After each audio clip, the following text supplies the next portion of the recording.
Hello दोस्तों, स्वागत है आप सभी लोगों का राजस्थान एकेडमी पर।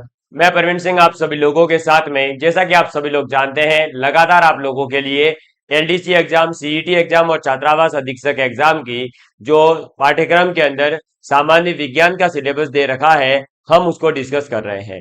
और इसके अंतर्गत जो फिजिक्स वाला पोर्शन है, केमिस्ट्री का पोर्शन है और बायोलॉजी का पोर्शन है, उसे हम कंप्लीट कर चुके हैं।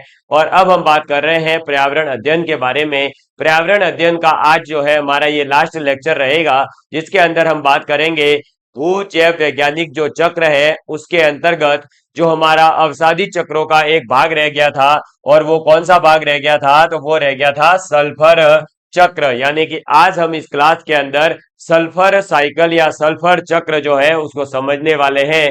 और उसके बाद में आप लोगों के पर्यावरण अध्ययन वाला भाग भी कंप्लीट हो जाएगा। और फिर कौन सा भाग रहेगा और आगे कैसे पढ़ना है उसकी बात अपन जो है इस वीडियो के लास्ट में करेंगे। आज पहले जो है सल्फर चक्र को पूरा कर लेते हैं। आज की क्लास नंबर है हमारी 119। इससे पहले की 118 क्लासेस संपूर्ण तरीके से एकदम सिस्टमेटिकली और पॉइंटिक टॉपिक वाइज एकदम से हमारे यूट्यूब चैनल पर प्लेलिस्ट के अंदर अवेलेबल है। आप लोग जाकर के देख सकते हैं और पहली वीडियो से आते हुए नोट्स बना सकते हैं। और ये संपूर्ण तरीके से निःशुल्क है आप लोगों के लिए।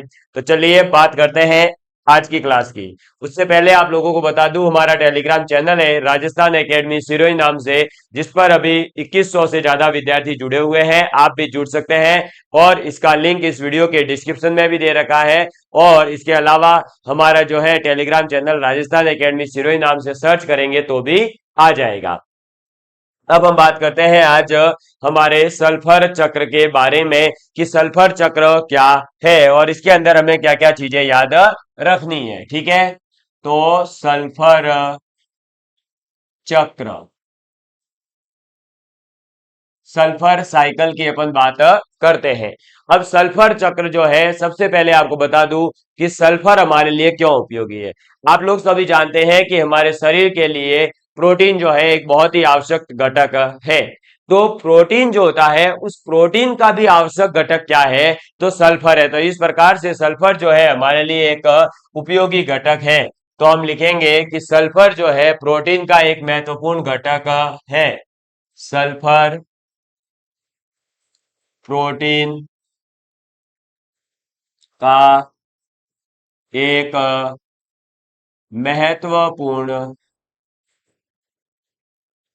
महत्वपूर्ण घटक है। ठीक है, जो प्रोटीन है वो क्या है? एक प्रोटीन का सल्फर जो है एक महत्वपूर्ण घटक है। सल्फर को हम एस से रिप्रेजेंट करते हैं, इस बात को आप ध्यान रखिएगा। इसके बाद में सल्फर चक्र की एक बहुत ही इंपॉर्टेंट विशेषता है कि जैसे फास्फोरस चक्र जो था वो एक प्योर रूप से अवसादी चक्र है, लेकिन अगर हम बात करें सल्फर चक्र की, तो सल्फर चक्र जो है गैसीय और अवसादी दोनों ही चक्र है। क्यों? क्योंकि जो सल्फर है वो हमारे पृथ्वी के अंदर यानी भूपटल पर भी पाया जाता है और वायुमंडल के अंदर भी गैस के रूप में भी यह पाया जाता है। इसलिए तो आप लिखेंगे कि इसके अंदर क्या, यह गैसीय, यह गैसीय तथा अवसादी, गैसीय तथा अवसादी, है ना, गैसीय तथा अवसादी दोनों चक्र, दोनों चक्रों में रखा जाता है। ठीक है, तो अगर आपसे पूछ लिया जाए कि ऐसा कौन सा चक्र है निम्नलिखित में से जो गैसीय और अवसादी दोनों ही है, तो सल्फर चक्र ही ऐसा एक चक्र है जो गैसीय और अवसादी दोनों ही चक्र है, लेकिन ये वैसे मुख्य रूप से अवसादी चक्र ही कहलाता है। ठीक है, चलिए नेक्स्ट बात करते हैं। सल्फर जो है वो हमारे पास में कहां पर पाई जाती है? तो बेसिकली सल्फर को जो है गंधक भी कहा जाता है। और गंधक जो है वो विशाल इसके जो भंडार है वो मृदा के अंदर पाए जाते हैं। इसके अलावा ये जो है अवसादों के अंदर भी पाया जाता है। जहां पर अवसादों के अंदर कहां कहां पर? तो जैसे कि हमारे पास में कुछ हमारे कोयला है, तेल है, पीट है, कोयले का एक रूप होता है। इसके अलावा अकार्बनिक कुछ निक्षेप भी है, जैसे कि पाइराइट है, है ना, इसके अलावा सल्फर की चट्टाने हैं, वहां सभी जगह पर जो है ये सल्फेट के रूप में या सल्फाइड के रूप में या कार्बनिक सल्फर के रूप में पाया जाता है। कौन? सल्फर। तो हमें ये बात याद रखनी है कि सल्फर के विशाल भंडार मृदा और अवसादी भागों के अंदर पाए जाते हैं।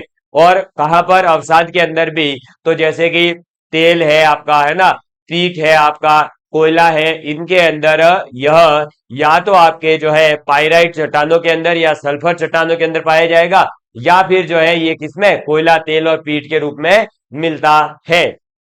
और इसके अलावा आपको याद रखना है कि जो चट्टाने होती है, उन चट्टानों के धीरे धीरे टूटने से, अपक्षय होने पर और अपर्दन होने से इसके अंदर के जो जैविक पदार्थ है उनके जीवाणुओं और कवकों के द्वारा विघटन से जो है सल्फर का धीरे धीरे स्थलीय और जलीय परितंत्र जो है वहां तक पहुंचना होता है। यानी ये जो सल्फर है, ये सल्फर हमारे पास में जो चट्टान वगैरह में पाया तो जाता है, लेकिन इन चट्टानों के अपर्दन और अपक्षय होने पर ही, और साथ ही साथ जो हमारे जैविक पदार्थ है उन सभी का जीवाणुओं और कवकों के द्वारा जैसे जैसे विघटन किया जाता है, उस विघटन के माध्यम से ही फिर यह जो सल्फर है वो स्थलीय और जलीय जो पारिस्थितिकी तंत्र है उनके अंदर पहुंचता है, और फिर वहां से वापस से जो है जीव जंतुओं और पेड़ पौधों के माध्यम से यह चक्र पूरा होता है। समझ में आ गई बात? सल्फर जो है वो गैस के रूप में पाया जाता है, इसलिए यह गैसीय चक्र के अंतर्गत आता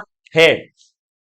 हम लोग ये जानते हैं कि वायुमंडल के अंदर जो सल्फर है वो हाइड्रोजन सल्फाइड के रूप में और सल्फर डाइऑक्साइड के रूप में पाई जाती है। तो ये बात आपको याद रखनी है कि सल्फर सल्फर गैसीय रूप में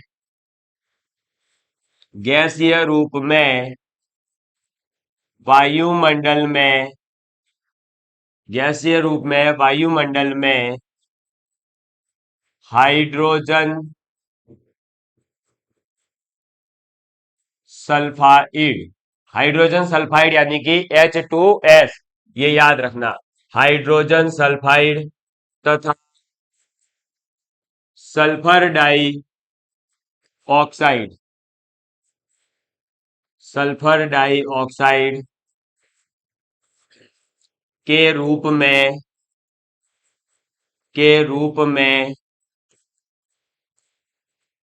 पाया जाता है।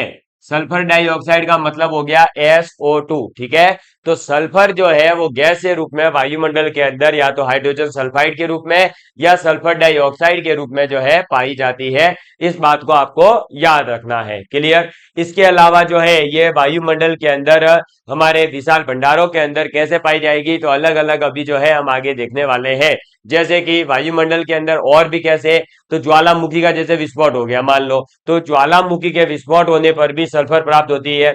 इसके अलावा जो जीवाश्म ईंधन है, उन जीवाश्म ईंधनों के जलने पर भी जो है सल्फर डाइऑक्साइड प्राप्त होती है। इसके अलावा महासागरीय जो सतह है, यानी कि जो ओशियंस की सतह होती है, उन सतहों के अंदर भी ये पाया जाता है। इसके अलावा जैसे जैसे किसी भी बड़े जो है पदार्थ का विघटन होता है ना, विघटन कौन करेगा? तो सूक्ष्म जीवाणु और कवक। तो वो जो विघटन होता है, तो उस विघटन होने पर भी, डिकम्पोजिशन होने पर भी सल्फर जो गैस है वो बाहर निकलती है। क्लियर? ये बात आप लोगों को याद रखनी है। और फिर यही जो गैस है वापस से वायुमंडल के अंदर पहुंचती है। क्लियर? इसके अलावा वायुमंडल के अंदर जो हाइड्रोजन सल्फाइड पाई जाती है, हाइड्रोजन सल्फाइड का मतलब हो गया H2S। तो ये जो हाइड्रोजन सल्फाइड है, वह हाइड्रोजन सल्फाइड भी जो है अपचयित होकर के क्या बन जाती है? सल्फर डाइऑक्साइड बन जाती है, और इस प्रकार से वायुमंडल के अंदर सल्फर डाइऑक्साइड बन जाएगी।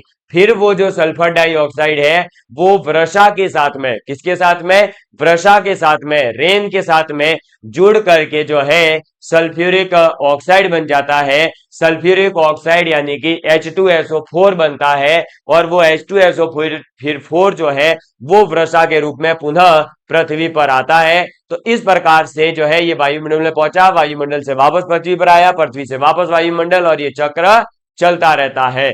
तो ये बात आपको याद रखनी है एक, कि वायुमंडल में है ना भाई। देखो अब आपको पता तो चल गया वायुमंडल में ज्वालामुखी वगैरह से आएगी, इसको याद रखने की जरूरत नहीं है। आप ये याद रखना कि वायुमंडल में जो हाइड्रोजन सल्फाइड है H2S है, वो अपचयित होकर, ठीक है, तो वायुमंडल में हाइड्रोजन सल्फाइड अपचयित होकर सल्फर डाइऑक्साइड बनती है, SO2 बनती है, तथा फिर ये क्या होगा, SO2 जो है वो वर्षा के साथ मिलकर सल्फर डाइऑक्साइड वर्षा के साथ, है ना, ये सल्फर डाइऑक्साइड क्या करेगी, तो ये सल्फर डाइऑक्साइड वर्षा के साथ में घुल करके, है ना, वर्षा के साथ घुल कर क्या बनाएगी, तो ये जब वर्षा के जल में घुलेगी तो सल्फ्यूरिक एसिड बनता है, तो घुल कर सांद्र सल्फ्यूरिक अम्ल, सांद्र सल्फ्यूरिक अम्ल यानी कंसंट्रेटेड H2SO4, ये फॉर्मूला याद रखना सल्फ्यूरिक एसिड का, H2SO4 बनता है। ठीक है, तो ये बात याद रखनी है कि H2S अपसहित होकर सल्फर डाइऑक्साइड बनाता है, सल्फर डाइऑक्साइड वर्षा के जल में मिलकर सांद्र सल्फ्यूरिक एसिड H2SO4 बनाता है, और H2SO4 जो है वर्षा के साथ में नीचे आता है। तो फिर यह वर्षा के रूप में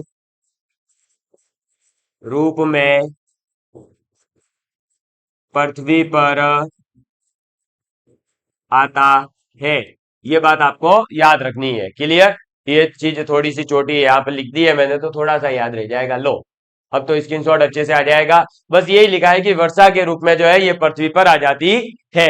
इसका आप स्क्रीनशॉट ले लीजिए जल्दी से, फिर अपन जो है आगे बात करते हैं। ठीक है, जल्दी से एक बार इसको नोट डाउन कर लेंगे, और यह जो है इसका भी डायग्राम मैं अभी आप लोगों को दिखा दूंगा। क्लियर? चलो, अब देखिए, अब हमारे पास में जब ये वर्षा के रूप में वापस पृथ्वी पर आ चुकी है, तो फिर इस सल्फर को जो है पौधे क्या करेंगे। अब भाई ये सल्फर जमीन पर आई है, जड़ के माध्यम से अब ये क्या होगी, पौधों के अंदर पहुंचेगी। तो पौधे जो है इसको अपने अंदर अवशोषित करके अमीनो अम्ल बना लेते हैं। तो आप लिखेंगे कि सल्फर को पौधे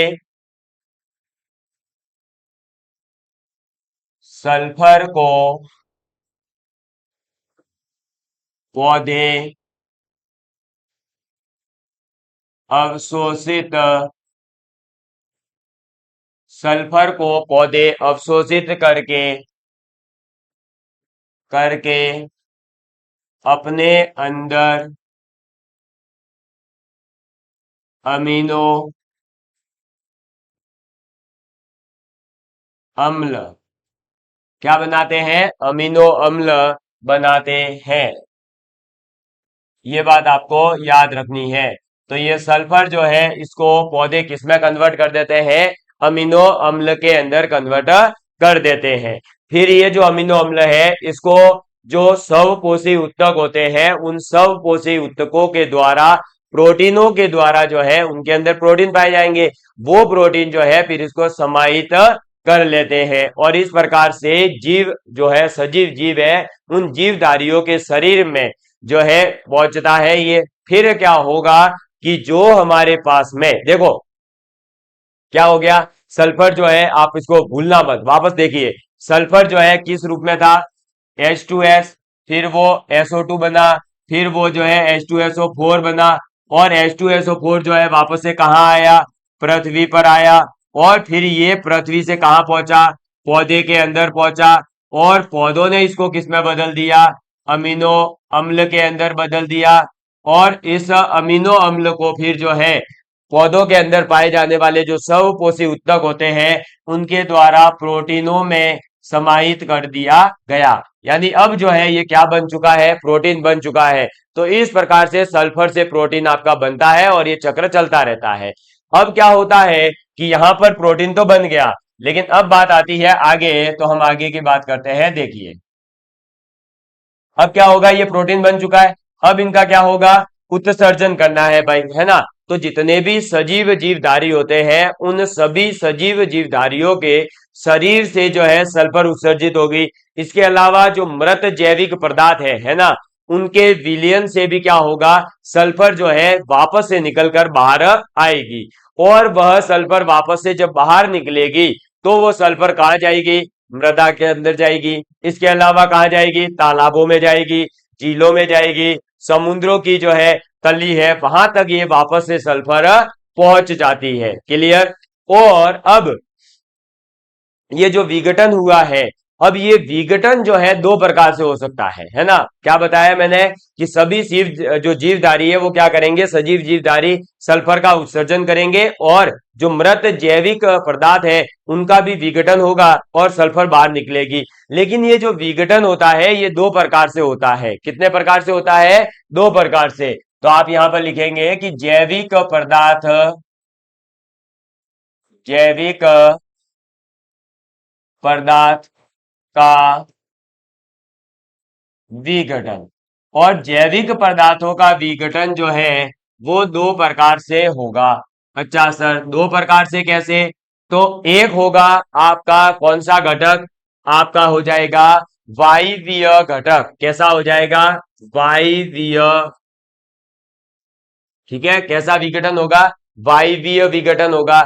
वायवीय विघटन का मतलब है कि ऑक्सीजन उपस्थित, ये बात याद रखनी है। क्या, ऑक्सीजन जो है वो प्रेजेंट है। ठीक है, तो उसे तो कहते हैं वायवीय विघटन। और एक होगा अवायवीय घटक, अवायवीय। ठीक है, और यहां क्या होगा, तो ऑक्सीजन जो है वो अनुपस्थित, ऑक्सीजन, ऑक्सीजन जो है वो एब्सेंट है। तो जैविक पदार्थ का विघटन दो प्रकार से होता है, वायवीय विघटन होता है और एक अवायवीय विघटन होता है। वायवीय विघटन ऑक्सीजन की उपस्थिति में होता है और अवायवीय विघटन ऑक्सीजन की अनुपस्थिति के अंदर होता है। अब ऑक्सीजन की उपस्थिति के अंदर जो है इनका विघटन कौन करेगा, तो वो सूक्ष्म जीव कौन कौन से हैं? तो पहला आ जाएगा, एक तो इसके अंदर कौन सा आ जाएगा, एज स्पर्लीज। ठीक है, एज एस्परली, एस्परजीलस। क्लियर। एक तो है ये कौन सा है, एस्परजिलस। और दूसरा एक जीवाणु और पाया जाता है और वो कवक कौन सा है, न्यूरोस्पोरा। ये नाम याद रखना, ये इसीलिए मैंने जो है अलग से आपको लिखवाया है इसका पूरा विघटन। तो एक तो एस्परजिलस और एक है न्यूरोस्पोरा। ये ऐसे कवक है जो वायवीय विघटन करते हैं, यानी ऑक्सीजन के उपस्थिति के अंदर जैविक पदार्थों का विघटन करते हैं। कौन, एस्परजिलस और न्यूरोस्पोरा। और अगर मान लीजिए ऑक्सीजन अनुपस्थित है, यानी ऑक्सीजन उपस्थित नहीं है, तो ऑक्सीजन की अनुपस्थिति के अंदर जो विघटन होगा उसे अपन अवायवीय विघटन कहेंगे। और वहां पर कौन होगा, तो वहां होता है एस्केरेसिया कोलाई। एक तो कौन होता है, एस्केरेसिया, एस्केरेसिया कोलाई। और इसे शॉर्टकट में ई कोलाई भी आपने पढ़ा होगा। तो एस्केरेसिया कोलाई जो है वो बिना ऑक्सीजन के भी जैविक पदार्थ यानी ऑर्गेनिक मटेरियल का विघटन यानी डिकम्पोजिशन कर सकता है। कौन, एस्केरेसिया कोलाई। ठीक है, और एक तो है एस्केरेसिया, एस्केरेसी, अच्छा रेसिया नहीं है, वो रिसिया है भाई, है ना। एक मिनट, ये रिसिया कर दो, वरना क्या होगा, कहीं कोई फर्क कोई नहीं पड़ता है, ये साइंस है, इसमें आ की मात्रा ई में बदल जाए कोई फर्क नहीं। ये लो एस्केरिसिया, वरना क्या होगा, कमेंट करेंगे सर एस्केरिसिया लिखवाया था। तो एस्केरिसिया कोलाई जो है वो आपका अवायवीय विघटन करता है। और इसके अलावा एक और होता है, वो होता है प्रोटियस। ये दो ऐसे कवक है जो आपके, सॉरी, ये जो है एस्केरिसिया कोलाई और प्रोटियस जो है ये तो क्या है, ऐसे जीवाणु हैं जो क्या करेंगे, आपके बिना ऑक्सीजन के भी जैविक पदार्थ का विघटन कर सकते हैं। वहीं पर अगर बात करें एस्परजिलस और न्यूरोस्पोरा, तो ये है ऐसे कवक जो क्या करेंगे, ऑक्सीजन की उपस्थिति के अंदर जो है आपका जैविक पदार्थ का विघटन करेंगे। आप इस चीजों को नोट डाउन कर लीजिए और ये बहुत अच्छे से याद रखना कि जैविक पदार्थ का विघटन दो प्रकार से होता है, वायवीय और अवायवीय। वायवीय कौन करता है, अवायवीय कौन करता है, ये क्वेश्चन एग्जाम में पूछा जा सकता है। आप इसको अच्छे से नोट डाउन करेंगे, फिर अपन आगे बढ़ते हैं। अब देखिए ये आपने लिख लिया होगा, तो अब हम आगे बढ़ते हैं और हमारे पढ़ने जा रहे हैं किसके बारे में। तो हमारे पास में जो है कुछ जीवाणु है, कुछ ऐसी प्रजातियां पाई जाती है जो क्या करती है, जैसे कि सल्फेट है तो उसको हाइड्रोजन सल्फाइड में बदल देगी। कुछ ऐसे जो है प्रजातियां पाई जाती है जिसे कहते हैं बेजिया टोआ। ठीक है, तो बेजिया टोआ जो है वो क्या करता है, तो बेजिया टोआ जो है वो हाइड्रोजन सल्फाइड से जो है उसको किस में बदल देता है, सल्फर तत्व के अंदर बदल देता है। इसके अलावा थियोबैसिलस एक होता है जो क्या करता है, हाइड्रोजन सल्फाइड को जो है ऑक्सीकरण करके सल्फेट में बदलने का कार्य करता है। इसके अलावा कुछ ऐसे प्रकाश संश्लेषी जीवाणु भी पाए जाते हैं जिन्हें अपन हरे या बैंगनी सल्फर जीवाणु भी कहते हैं। तो हरे बैंगनी जो सल्फर जीवाणु है वो क्या करते हैं, हाइड्रोजन सल्फाइड का सल्फर तत्व के अंदर ऑक्सीकरण कर देते हैं। तो ये कुछ तीन चार छोटे छोटे पॉइंट है जो आप याद रखना। तो पहला पॉइंट आप लिखेंगे कि अवायवीय, है ना, अगर मान लीजिए अवायवीय कंडीशन है यानी कि ऑक्सीजन अनुपस्थित है, तो अवायवीय अगर मृदा है या अवायवीय चट्टान है, अवसाद है, तो वहां पर जो है ऐसा जीवाणु पाया जाता है। तो अवायवीय परिस्थिति में, अवायवीय परिस्थिति में हमारे पास में एक क्या पाया जाता है, जीवाणु पाया जाता है, डिसल्फो विब्रियो। तो आप लिखेंगे में जीवाणु कौन सा है, तो डी सल्फो विब्रियो। ठीक है, डी सल्फो विब्रियो कौन सा है जीवाणु, ये नाम याद रखना, डी सल्फो विब्रियो। ये क्या करेगा, तो डी सल्फो विब्रियो सल्फेट से, सल्फेट से, तो याद रखना अवायवीय परिस्थिति में जीवाणु डी सल्फो विब्रियो सल्फेट से हाइड्रोजन सल्फाइड, हाइड्रोजन सल्फाइड बनाता है। ठीक है, ये याद रखना। इसके बाद नेक्स्ट अपने पास में क्या आ जाता है, तो एक अपने पास में है कौन सा, तो नेक्स्ट एक अपने पास में प्रजाति है बेजिया टोआ। क्या है, बेजिया टोआ। ये जो बेजिया टोआ प्रजाति है ये क्या करती है, तो ऑक्सीकरण के द्वारा, तो बेजिया टोआ ऑक्सीकरण के द्वारा, ऑक्सीकरण के द्वारा ये क्या करती है, तो ऑक्सीकरण के द्वारा हाइड्रोजन सल्फाइड से सल्फर के अंदर बदलता है। तो ऑक्सीकरण के द्वारा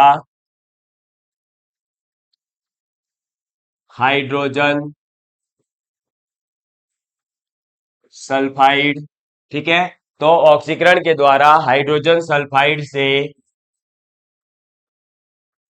सल्फर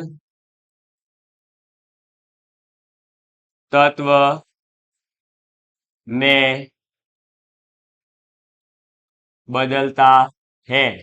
ठीक है, तो बेजिया टोआ ऑक्सीकरण के द्वारा हाइड्रोजन सल्फाइड को सल्फर तत्व में बदलता है। इसके बाद में नेक्स्ट एक और पॉइंट आ जाता है थियोबैसिलस। कौन सा, थियोबैसिलस। ठीक है, थियोबैसिलस जो है ये क्या करता है, तो थियोबैसिलस ये भी एक प्रकार का क्या है, प्रजाति है। तो थियोबैसिलस जो है वो हाइड्रोजन सल्फाइड का, हाइड्रोजन सल्फाइड का ऑक्सीकरण, ऑक्सीकरण कर, है ना, ऑक्सीकरण करके क्या करेगा, तो ऑक्सीकरण कर सल्फेट में बदलता है। किसमें बदलता है, सल्फेट में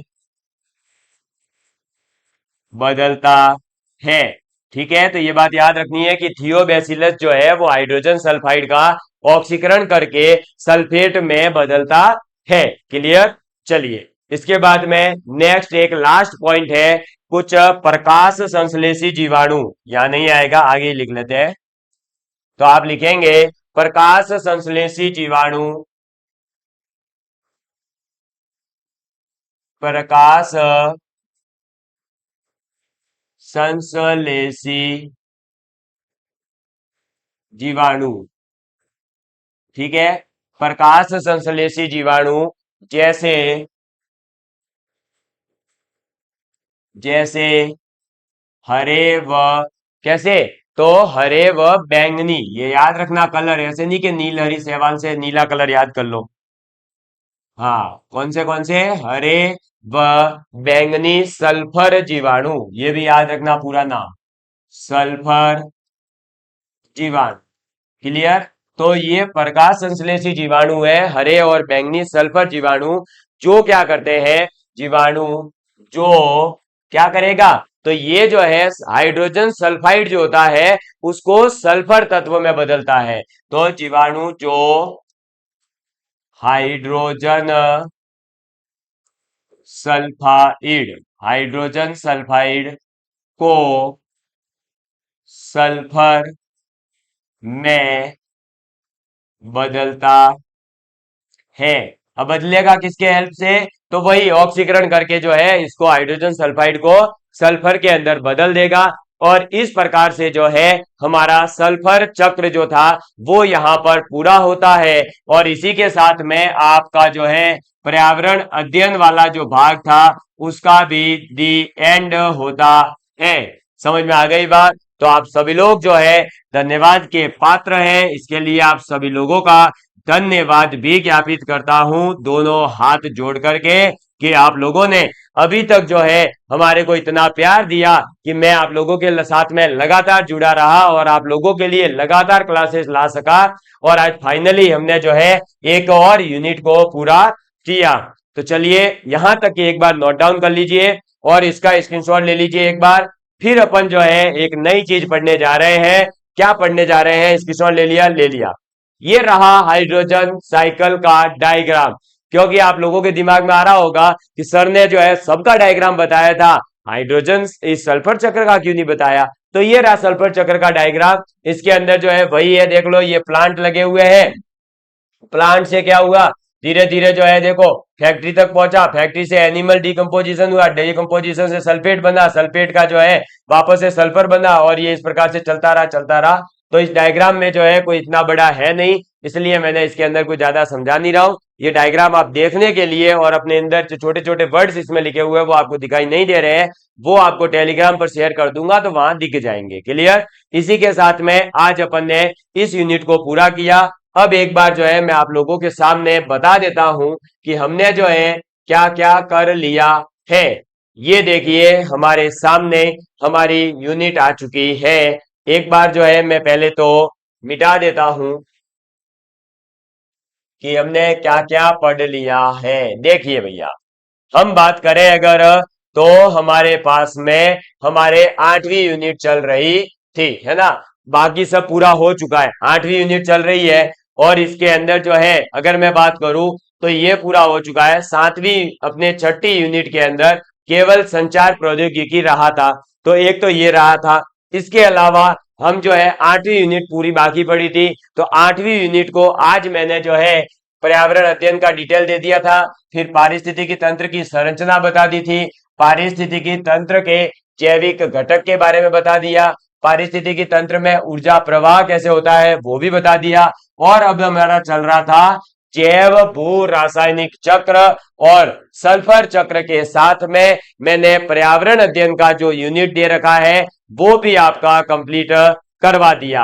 अब इसी 8वीं यूनिट के अंदर अगर हम देखें तो हमारा एक भाग रह रहा है, और वो भाग कौन सा है, वो भाग है अगर हम देखें तो ये है बायोटेक्नोलॉजी वाला, जैव प्रौद्योगिकी की सामान्य जानकारी। फिर इसके अंदर पढ़ना है जैव पेटेंट के बारे में, और नई पादप किस्मों का परिवर्धन पढ़ना है, और ट्रांसजेनिक जीन क्या होते हैं और या फिर जिसे पराजीनी जीव कहा जाता है उनके बारे में पढ़ना है। तो हमें बायोटेक्नोलॉजी के बारे में कुछ भी पढ़ने की जरूरत नहीं है। जो हमारे स्पेशली मेंशन है, एक तो सामान्य जानकारी, तो पहले बायोटेक्नोलॉजी किसने खोज करी है, क्या क्या इसके अंदर विधियां आती है वगैरह थोड़ा बहुत पढ़ लेंगे। उसके बाद में जहां से आपके क्वेश्चन पूछे गए हैं वो मेजर पोर्शन है बायो पेटेंट यानी जैव पेटेंट। जैव पेटेंट को अपन बहुत ज्यादा डिटेल में पढ़ेंगे। उसके बाद पढ़ेंगे नई पादप किस्मों का परिवर्धन। तो ये करंट का टॉपिक है, लगातार नए नए वैज्ञानिकों के द्वारा प्रयोग करके नए नए पौधे बनाए जा रहे हैं, मॉडिफाइड फसल जो है मॉडिफाइड क्रॉप्स तैयार की जा रही है, उनके बारे में पढ़ना है। और लास्ट में पढ़ेंगे ट्रांसजेनिक जीन के बारे में। तो इस प्रकार से बायोटेक्नोलॉजी वाली यूनिट को भी अपन पूरा करेंगे और लास्ट में जो है संचार प्रौद्योगिकी पढ़ेंगे। तो आज तो अभी कितनी तारीख हुई है? अरे मेरे प्यारे दोस्तों, अभी तो 8 जून हुई है। पूरे 22 दिन जून के बाकी है। 22 दिन में से अगर है ना, देखो बायोटेक्नोलॉजी में अगर मैं 10 दिन भी लगा दूं, कितने? 10 दिन बहुत ज्यादा है, 10 दिन का कंटेंट नहीं है, है ना? 10 दिन भी लगा दूं तो भी कितने जून के 12 दिन बचेंगे। 12 दिन में संचार प्रौद्योगिकी पढ़ लेंगे। तो इस प्रकार से अपना तो खेला खत्म। ठीक है, तो आपकी साइंस जो है वो जून के अंदर ही कंप्लीट हो जाएगी। लेकिन अगर मैं बात करूं अपने किसकी, हमारे किसकी बात करें, हमारे एग्जाम डेट की, तो अब थोड़ा सा मैं आपको एलडीसी की रणनीति बता देता हूं कि एलडीसी की एग्जाम डेट देखिए क्या है, 11 अगस्त 2024 है। यानी कि अगर मैं आपको 30 जून को सिलेबस पूरा करवा देता हूं, कब? 30 जून को, तो आपके पास में पूरे 31 दिन जो है जुलाई के मिलेंगे। अगर आपने नोट्स वगैरह लिए हैं और अच्छे से तैयारी करी है तो रिवीजन के लिए 31 दिन पूरे आराम से जो है आप क्लास को अगर साथ के साथ देखते हुए आए हैं, नोट्स बनाते हुए आए हैं तो। हाँ, अगर किसी को लग रहा हो सर मैं पहली क्लास से देखते हुए आऊंगा तो 118 19 क्लास पूरी करूंगा, टाइम लगेगा, नोट्स बना नहीं पा रहा हूं, तो पीडीएफ लेने के लिए 7073153937 पर मैसेज कर सकते हैं। इसके अलावा मेरी खुद की जो है अभी राजस्थान के हर एक बुक स्टोर पर साइंस की पुस्तक अवेलेबल है, जो कि ये रही। आप जो है इस गाइड को प्राप्त कर सकते हैं, एलडीसी एग्जाम के लिए बहुत ही ज्यादा उपयोगी किताब है। इसके अंदर लगभग पूरा का पूरा जो मैंने क्लास के अंदर पढ़ाया है वही कंटेंट आपका दिया गया है। तो इसलिए आपको जो है नोट्स बनाने की जरूरत नहीं पड़ेगी, केवल जो है समझने की जरूरत पड़ेगी और अपडेट करने की जरूरत पड़ेगी। तो अब हमारे केवल 2 टॉपिक रह गए हैं। कौन कौन से मेरे प्यारे दोस्तों? एक तो बायोटेक्नोलॉजी, ठीक है, बायोटेक्नोलॉजी। और दूसरा जो हमारे रह रहा है वो रह रहा है इंफॉर्मेशन टेक्नोलॉजी। यानी ये दोनों के दोनों अब थोड़े बहुत जो है मैं इनको किससे रिलेटेड करके पढ़ाऊंगा, करंट अफेयर से जोड़ते हुए पढ़ाने वाला हूं। और इसके बाद अपने साइंस का पोर्शन संपूर्ण तरीके से निशुल्क एकदम सिस्टमेटिकली पूरे यूट्यूब पर देख लेना, इतनी डिटेल के अंदर। अरे इतना तो डिटेल में पेड कोर्स में भी पर्यावरण अध्ययन और बायोटेक्नोलॉजी वगैरह जो मैंने पढ़ाई है, स्पेस टेक्नोलॉजी वगैरह, उतनी डिटेल में नहीं पढ़ाई गई होगी। चाहे तो आप जो है देख लीजिएगा। मैं ये इसलिए कह रहा हूं क्योंकि कुछ विद्यार्थी जो है कमेंट करते हैं कि सर हम इसके अलावा क्या पढ़े। अरे भाई, इसके अलावा पढ़ने की जरूरत नहीं पड़ेगी। आप चाहे तो कहीं भी जाकर के पढ़ लो, किसी का भी कंटेंट उठाकर देख लो। अगर इतना डिटेल में किसी ने पढ़ाया हो तो बता देना। हाँ जरूर, उन्होंने जो है मैराथन मैराथन क्लासें लगा करके आपको जो है इकट्ठा कर रखा है, आप लोग भी वहां जा रहे हैं, लेकिन मुझे कोई फर्क नहीं पड़ता क्योंकि मेरा एक सिद्धांत है कि मुझे पढ़ाना है और मैं पढ़ा रहा हूं। लोगों को पढ़ना है या नहीं पढ़ना वो उनकी इच्छा है, और मुझे तो पढ़ाना अच्छा लगता है इसलिए मैं पढ़ा रहा हूं। तो आप लोग जो है अपना प्यार जरूर बनाए रखें। अगर आप मेरे साथ जुड़े हुए हैं तो मैं बेझिझक आप लोगों के लिए पूरी जी जान लगा करके आप लोगों के लिए कंटेंट ला रहा हूं। तो आप भी मुझे मोटिवेट करने का कार्य करें और लगातार अपने दोस्तों को शेयर करें।